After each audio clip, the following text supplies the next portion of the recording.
Mahal na pong Jesus Nazareno, narito po kami, may mga kanya-kanyang kahilingan, may kanya-kanyang pangangailangan. Kung ipagkakaloob mo niyo ito, salamat po. Ngunit huwag sana namin makalimutan na ang lahat ng hinihiling namin, sana lalong magpalapit sa iyo at sa aming kapwa. Yung mga hinihiling namin, lalong magbigay papuri at parangal sa iyo. Yung mga hinihiling namin, lalong makatulong na makasunod kami sa iyo. Sapagkat yun ang tunay na kayamanan, yun ang tunay na kaligayahan, na kami hindi malayo sa iyo.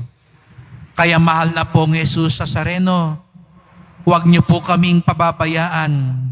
Samahan niyo po kaming lagi. Basbasan niyo po kami lagi.